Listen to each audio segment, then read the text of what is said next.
Bon, salut, c'est un live de quelques minutes, on peut le dire comme ça, mais on va d'abord faire jouer une petite section et puis on va éteindre le moteur. On va essayer de faire comme ça. On va essayer de vous faire jouer cette section et on va éteindre le moteur. Voilà. Au moins dans les réseaux militants, rend les Français très énervés, c'est notre participation à la guerre en Ukraine, d'une façon ou d'une autre. Et actuellement, il y a une loi qui fait pas beaucoup de bruit qui a été sortie. Donc, ils sont en train de travailler à une loi qui réformerait notre code de la défense et qui est très dangereuse à la fois pour les Français, mais j'alerte aussi les pays internationaux qui sont souvent soumis au bellicisme des pays occidentaux et notamment ceux des États-Unis, parce que cette loi réforme profondément notre code de la défense, dans le sens où avant la doctrine de défense qui avait été dictée par le général de Gaulle était tout à fait valable. Elle était dite tout azimut, c'est-à-dire que n'importe quel pays dans le monde, y compris nos alliés, peuvent s'avérer être des ennemis en fonction des époques et des contextes donnés.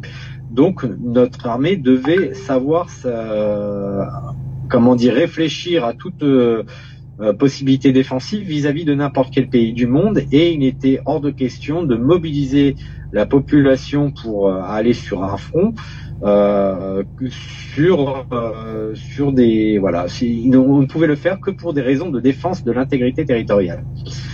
Maintenant, les choses changent parce qu'il a décidé de faire une loi, l'article 23 de la loi de programmation militaire qui va de 2024 jusqu'à 2030, qui modifie profondément le code de la défense en ce sens que désormais, il est possible de mobiliser la population, pas seulement pour défendre le territoire, mais aussi pour participer à des guerres de pays alliés.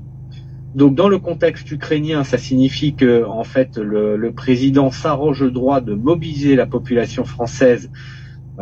C'est pas rien, quoi, de réquisitionner une population pour aller faire la guerre. On parle pas d'une armée de métier, une armée de professionnels qu'on peut détacher dans un pays ou dans un autre sur demande.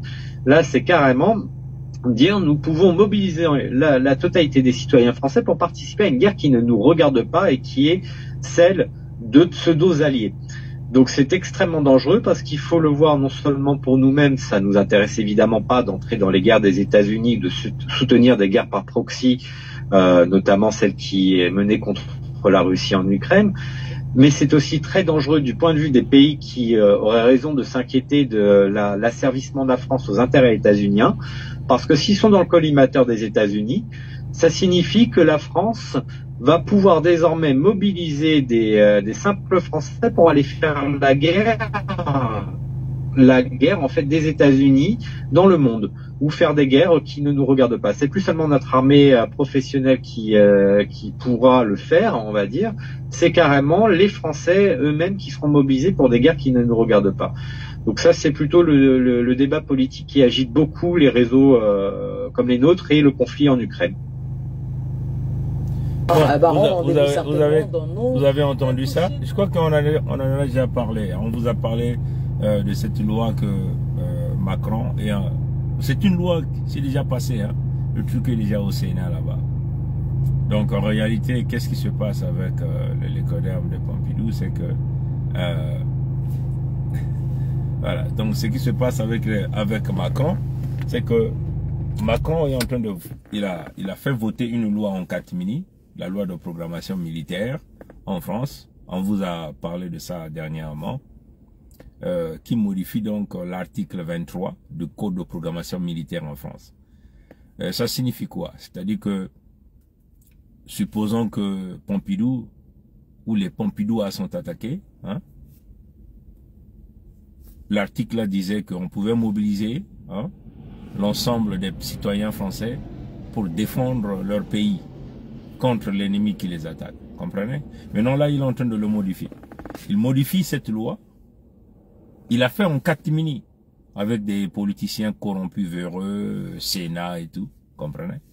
Maintenant, cette fois-ci, il va réquisitionner les populations françaises, les jeunes et tout le monde, les femmes, pour non pas seulement défendre, non pas seulement si la France est attaquée, mais même si un pays allié de la France est attaqué. Donc Macron a maintenant le droit, à travers cette loi, la modification de l'article 23 de la programmation militaire en France, Macron peut donc demander aux Français d'aller combattre pour... c'est d'ailleurs l'objectif, c'est ça, parce qu'il est en train de préparer la guerre généralisée. Il prépare la guerre, donc la guerre européenne, c'est qu'eux ils veulent appeler la guerre mondiale. Il n'y en aura pas la guerre mondiale, la guerre dans plusieurs pays. Donc il veut vouloir entraîner Pompidou, Hitlerville en guerre avec le pays du grand quartier. Maintenant, pour pouvoir le faire, cette loi de programmation militaire, l'article 23, est déjà modifié, appuyé par les politiciens, les corrompus dans le milieu politique de Pompidou à Hitlerville. Ils vont donc réquisitionner les populations pour aller combattre en Ukraine. Donc cette loi-là, l'article 23 qu'il est en train de modifier, ça ne serait pas simplement de défendre l'intégrité territoriale de la France par les Français, mais les Français auront aussi le droit de défendre l'intégrité territoriale des pays alliés de la France. Et pourquoi Macron le fait?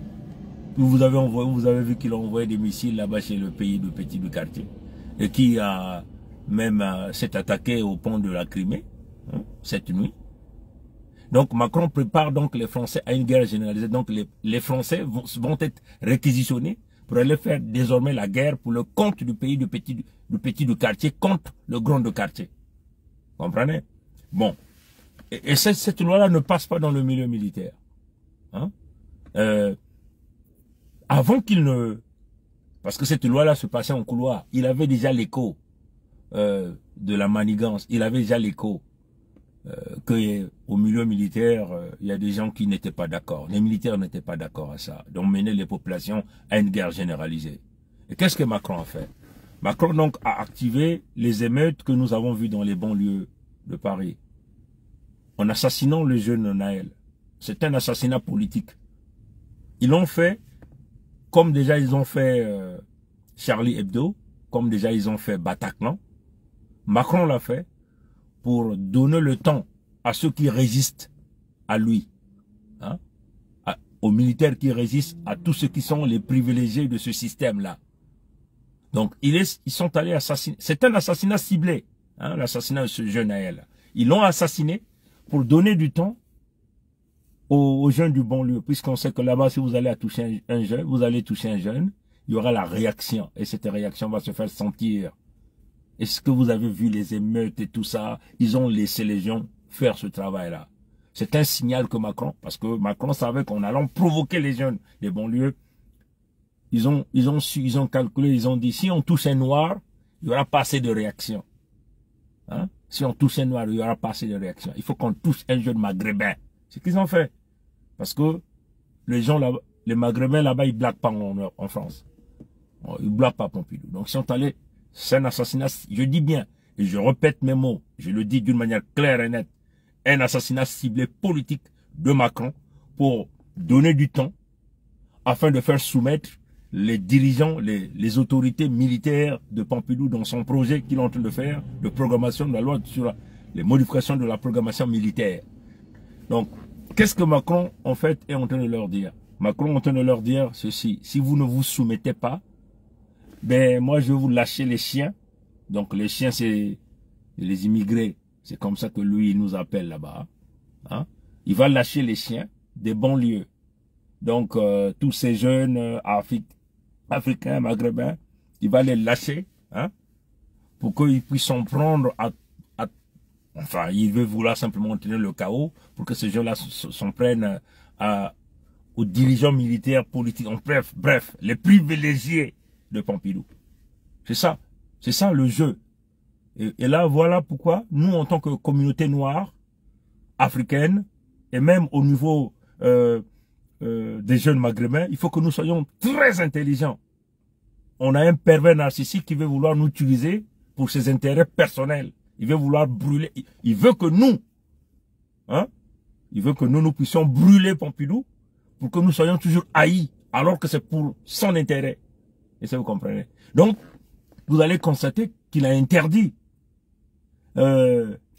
les feux d'artifice le 14 juillet. Hein? Pourquoi il a interdit? Parce qu'il avait déjà l'information qu'on allait le descendre le 14 juillet. Comprenez? Oui. Mais qui l'a informé? Ce sont les traites. Hein? Ce sont les traites dans le même système militaire. C'est-à-dire que les corrompus l'ont informé. Et voilà pourquoi il a interdit les feux d'artifice sur l'ensemble de Pompidou. Hein? Pompidou, donc, c'est la France. Hein? Il a interdit les feux d'artifice. Comprenez? On va le défaire. On va le défaire du pouvoir. Parce que dans le milieu militaire, les gens ne veulent pas qu'il embarque le peuple dans une guerre généralisée, ce qui n'a rien à voir avec le peuple de Pompidou.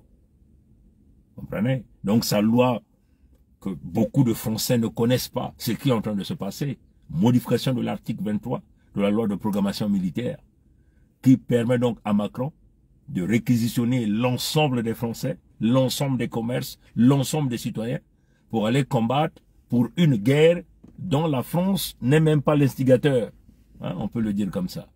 Pour une guerre d'un pays allié, d'un pays ami. Vous comprenez? Donc il prépare là les Français à une guerre généralisée contre le grand de quartier. Et ça vous comprenez?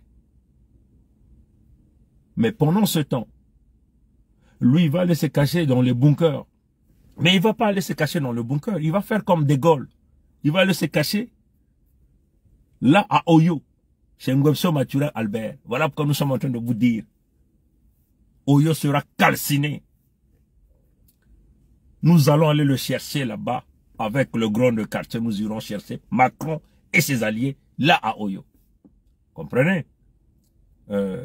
Descendre des faits que... voyez, donc c'est très important. Hein, c'est très important de comprendre ce qui est en train de se passer. Je répète encore. L'assassinat du jeune Naël a été un assassinat politique ciblé, comme ils l'ont assassiné les dessinateurs de Charlie Hebdo, comme ils l'ont assassiné les Français blancs là à Bataclan, hein, les lécodermes, hein, à Bataclan. C'est la même chose. Et là, puisque Macron est en train de travailler sur la modification sur la loi de programmation militaire, éventuellement l'article 23, il va donc donner du temps pour faire soumettre ces sujets, ou encore ceux qui résistent, donc les privilégiés dans le même système des corrompus. Parce qu'il y avait des gens qui boudaient. Mais donc, comment faire? Il fallait qu'on aille attaquer dans les bons lieux pour donner du temps. Hein? Parce que lui, il utilise les bons lieux comme étant les chiens de garde. Hein? Les chiens qui peuvent lâcher sur les privilégiés.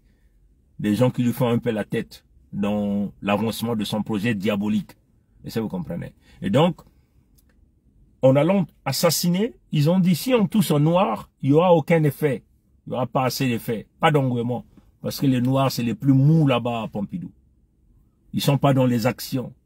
C'est ça ce qu'ils ont dit. Hein. Ils ont dit, il faut qu'ils s'attaquent donc un arabe. Donc, en s'attaquant aux jeunes arabes, ça crée donc l'engouement, la force. Hein. La tension est montée. Et c'est le chaos que vous avez vu. Et là, Macron est content. Le coup réussi. Ils ont tué ce jeune. Et les Arabes enfin, les jeunes ont brûlé tout ce que vous avez vu. Hein? Et là, c'est un message que là, Macron va dire. Et là, Macron maintenant utilise ça. Il dit à ces gars-là, à ceux qui boudent là. Il dit, vous voyez vous avez vu ce que vous avez vu là? Ce que ces gens-là sont capables de faire. Ce que ces chiens-là qui vivent dans les banlieues. C'est comme ça. C'est le raisonnement. Hein? J'utilise les mots que Macron a utilisés. Vous comprenez? J'utilise les mots exacts que Macron a utilisés auprès de, entre guillemets, ces corrompus que vous appelez l'élite militaire, l'élite politique. Ce que Macron leur a dit.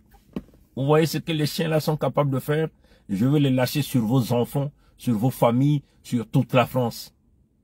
Comprenez? C'est ce qu'il a dit. Donc vous devez me soumettre. Ils doivent se soumettre. Se soumettre à quoi? Permettre à Macron d'avancer avec sa loi de programmation militaire, éventuellement la modification de l'article 23, qui permet non pas seulement aux Français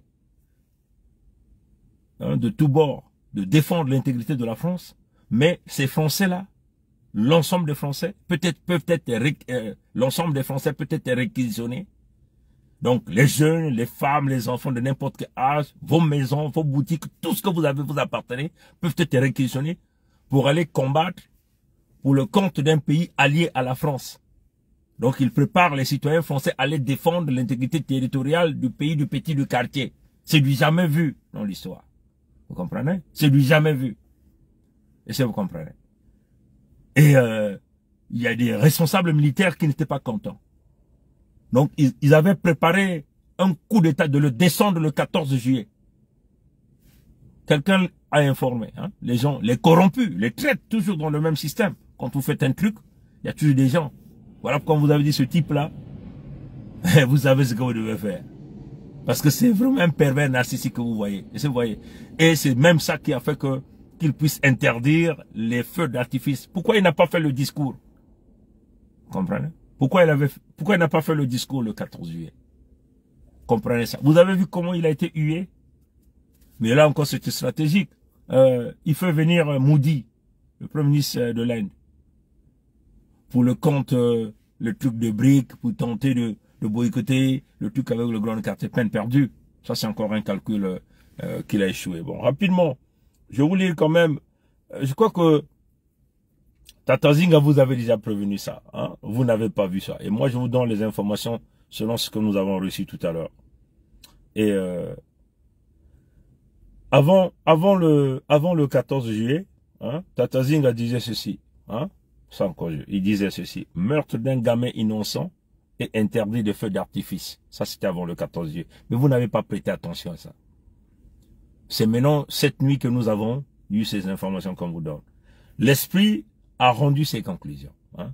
Les barbouzes tuent un gamin de 17 ans en banlieue parisienne, Nanterre, pour infini interdire les feux d'artifice le 14 juillet 2023, qui est le jour où, sur Paris, se préparait un coup d'État militaire légitime pour destituer l'homme à la volonté du troisième mandat. Hein. Le locataire du palais d'Élysée répondant au nom de Emmanuel Jean-Michel Frédéric Macron. Ça, c'est son vrai nom. Hein? Emmanuel Jean-Frédéric Macron. Je m'arrête par là. Prenez vos précautions dès à présent. C'est la raison qui avait fait qu'il a interdit sinon le coup d'État devait se faire. Mais de toutes les façons, nous savons ce qui va se passer dans les jours à venir. Bon, maintenant, Tata Zinga vous a encore écrit quelque chose de très important. France, ce que Macron ne dira jamais publiquement aux Français. Le message d'Emmanuel Jean-Michel Frédéric Macron à l'endroit de toute la sphère militaro-politique corrompue, comme lui, de l'Hexagone.